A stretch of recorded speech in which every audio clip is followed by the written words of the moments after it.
Hello everyone, welcome to my channel से अभी with Ashok. तो फ्रेंड्स, बैंक प्रमोशन क्लासेस में ये 19वीं क्लास होगी और इसमें हम सीपी के बारे में पढ़ेंगे। ये भी आपका एक मनी मार्केट इंस्ट्रूमेंट है, कमर्शियल पेपर। सीपी को कमर्शियल पेपर कहते हैं।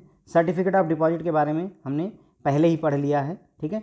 तो सीपी का फुल फॉर्म होता है कमर्शियल पेपर, ओके। ये एक मनी मार्केट इंस्ट्रूमेंट होता है।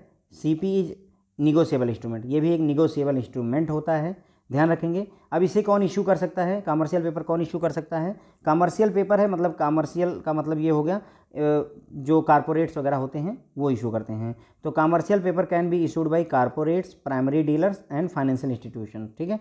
ध्यान रखेंगे, ये बैंक द्वारा इशू नहीं किए जाते हैं, प्राइवेट लोगों द्वारा इशू किए जाते हैं एक तरीके से। फाइनेंशियल इंस्टीट्यूशन हो गया आपका, कारपोरेट्स हो गया, प्राइमरी डीलर्स, ये जो है आपका कमर्शियल पेपर इशू करते हैं।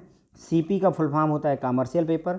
ये मनी मार्केट इंस्ट्रूमेंट होता है, ये निगोशिएबल इंस्ट्रूमेंट होता है, ठीक है। इसे corporates, primary dealers, financial institutions FI issue करते हैं, ठीक है। अब कोई भी जो आपकी कारपोरेट्स हैं या प्राइमरी डीलर हैं, फाइनेंशियल इंस्टीट्यूशन है, अगर ये इशू करना चाहते हैं तो उन्हें कुछ सर्टेन गाइडलाइन को फॉलो करना पड़ता है। तो as per RBI guideline the principal requirement to issue the CP, अगर कोई कारपोरेट है वो कमर्शियल पेपर इशू करना चाहता है तो उसे कुछ सर्टेन गाइडलाइन को फॉलो करना चाहिए। The issuing company should have minimum credit rating of A3। तो जो इशूइंग कंपनी है उसकी रेटिंग अगर कम से कम A3 होनी चाहिए। अगर किसी की A4 रेटिंग है या B- रेटिंग है तो उसे इशू करने नहीं दिया जाता है। तो जो इशूइंग कंपनी है उसकी मिनिमम रेटिंग कितनी होनी चाहिए फ्रेंड्स?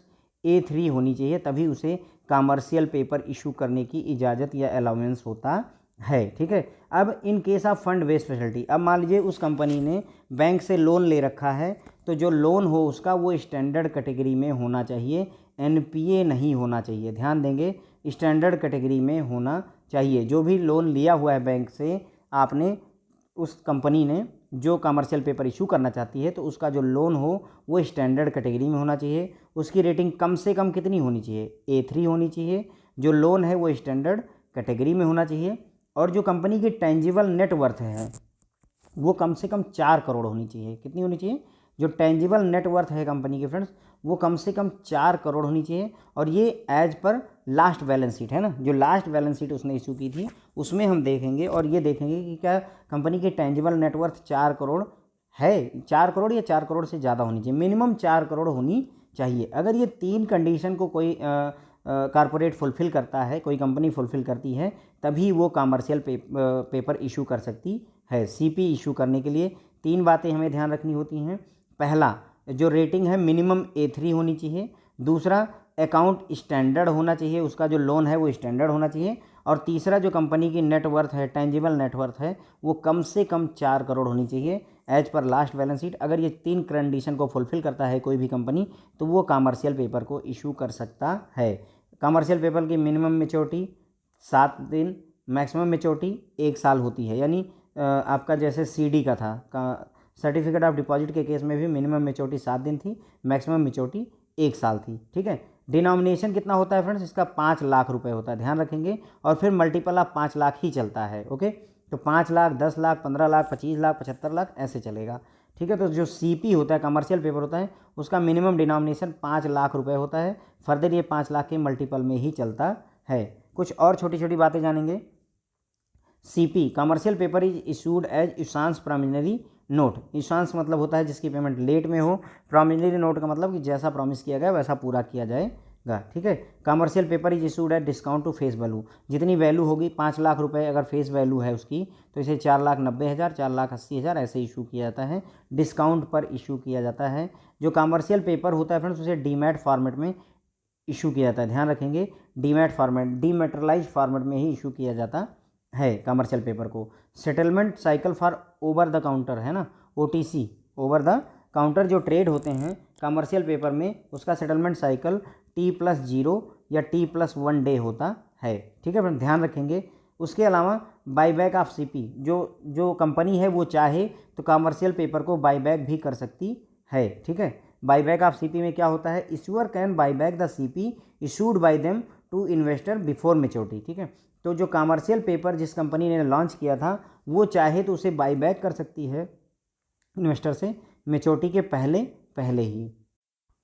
तो मेच्योरिटी के पहले ही अगर चाहे तो कमर्शियल पेपर को वापस खरीद सकती है, लेकिन यहाँ पर कंडीशन होती है कि CP should not be brought back before a minimum period of 7 days from the date of issue.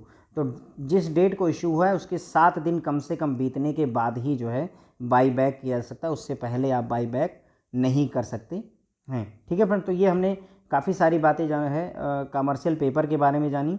Commercial paper में जो आपसे पूछा ज़्यादा जा सकता है फ्रेंड्स वो ये वाला है, ध्यान रखेंगे इस चीज़ का कि मैच्योरिटी, मिनिमम मैच्योरिटी 7 दिन की होती है, मैक्सिमम मैच्योरिटी 1 साल की होती है, मिनिमम डिनोमिनेशन 5 लाख रुपए का होता है, फिर मल्टीपल जो है 5 लाख रुपए का होता है।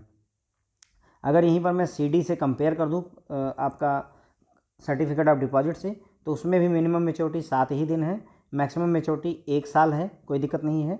मिनिमम डिनोमिनेशन यहाँ 5 लाख रुपए फ्रेंड्स, वहाँ पर 1 लाख रुपए हो जाता है। यहाँ मल्टीपल 5 लाख में चलता है, वहाँ मल्टीपल 1 लाख में चलता है, ये डिफरेंस होता है। बाकी ये टर्म एकदम सेम है। देखिए सर्टिफिकेट ऑफ डिपॉजिट को भी और सर्टिफिकेट यानी CD हो चाहे CP हो, दोनों को ही इशांश प्रॉमिनरी नोट के रूप में इशू किया जाता है।